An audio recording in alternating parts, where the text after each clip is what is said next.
ओम भूर्भुवः स्वः तत्सवितुर्वरेण्यं भर्गो देवस्य धीमहि धियो यो नः प्रचोदयात्। इस मंत्र के साथ ही शुरू करती हूँ आज की प्रस्तुति हवन। मैं अनामिका आप सभी का एक बार पुनः अभिनंदन और स्वागत करती हूँ। आज तक हमने बहुत बार हवन होते देखा होगा और उसमें शामिल भी हुए होंगे, और हम यह जानते भी हैं कि हवन हम देवी देवताओं को प्रसन्न करने के लिए करते हैं। परंतु क्या हमने कभी सोचा कि हवन का धार्मिक महत्व, प्रकृति के लिए महत्व, चिकित्सा में महत्व और इसका वैज्ञानिक आधार क्या है? नहीं ना? तो आज हम इन्हीं विषयों पर चर्चा करेंगे। सबसे पहले हम यह समझते हैं कि हवन क्या है। सनातन धर्म में हवन या यज्ञ का बहुत ही महत्व है। अग्नि के माध्यम से ईश्वर की उपासना करने की प्रक्रिया को हवन या यज्ञ कहते हैं।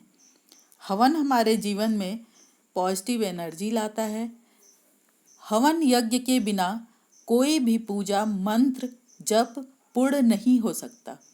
सनातन काल से यज्ञ और हवन की परंपरा चली आ रही है। हवन करने से न सिर्फ देवता खुश होते हैं बल्कि घर भी शुद्ध होता है। भारतीय संस्कृति के निर्माताओं ने यज्ञ को पिता और गायत्री को माता माना है। गायत्री को साक्षात ईश्वर माना गया है, क्योंकि भगवान कहते हैं कि गायत्री मंत्र के रूप में हम ही हैं। इस मंत्र को सभी मंत्रों का राजा माना गया है, और जितनी ऊर्जा इसके उच्चारण से मिलती है उतनी अन्य किसी मंत्रों से नहीं मिलती है।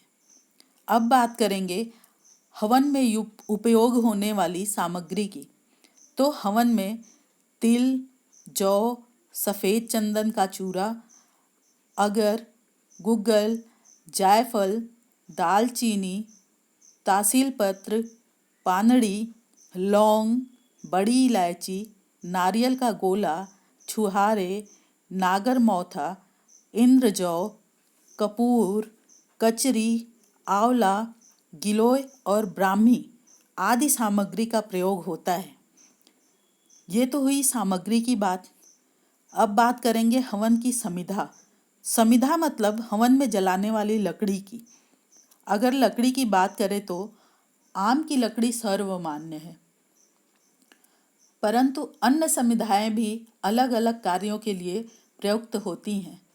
जैसे बात करें तो मदार की लकड़ी रोग का नाश करती है, पलास की सब कार्य सिद्ध करने वाली है, पीपल की प्रजा यानी संतति काम कराने वाली है, गुलर की स्वर्ग देने वाली, समी की पाप नाश करने वाली, दुर्वा की दीर्घायु देने वाली और कुश की लकड़ी सभी मनोरथ को सिद्ध करने वाली होती है। तो हमने देखा कि विभिन्न प्रकार की लकड़ियों का प्रयोग अलग अलग फल देती है। अब हम बात करेंगे हवन से प्रकृति को होने वाले लाभ पर। एक रिसर्च से यह सिद्ध हुआ कि हवन के द्वारा न सिर्फ मनुष्य बल्कि वनस्पतियों, फसलों को नुकसान पहुंचाने वाले बैक्टीरिया का नाश होता है, जिससे फसलों में रासायनिक खाद का प्रयोग कम हो सकता है। तो आपने देखा कि प्रकृति को भी हवन से लाभ मिलता है। अब बात करेंगे हवन के महत्व के वैज्ञानिक आधार की। तो एक अनुसंधान संस्थान जो लखनऊ में स्थित है, वनस्पति अनुसंधान संस्थान, उसके वैज्ञानिकों ने इस पर रिसर्च किया और उन्होंने अपने रिसर्च में पाया कि हवन सामग्री जलाने से 1 घंटे के भीतर ही जहां हवन हो रहा था उस कक्ष में बैक्टीरिया का स्तर 94% कम हो गया। यही नहीं, कक्ष की हवा में मौजूद जीवाणुओं का परीक्षण किया और पाया कि सारे दरवाजे खोले जाने पर और सारा धुआं निकल जाने के बाद भी 24 घंटे के बाद जीवाणुओं का स्तर सामान्य से 96% कम था। बार बार परीक्षण करने पर ज्ञात हुआ कि एक बार के हवन का असर 1 महीने तक रहता है और वहाँ विषाणुओं का असर सामान्य से बहुत कम था।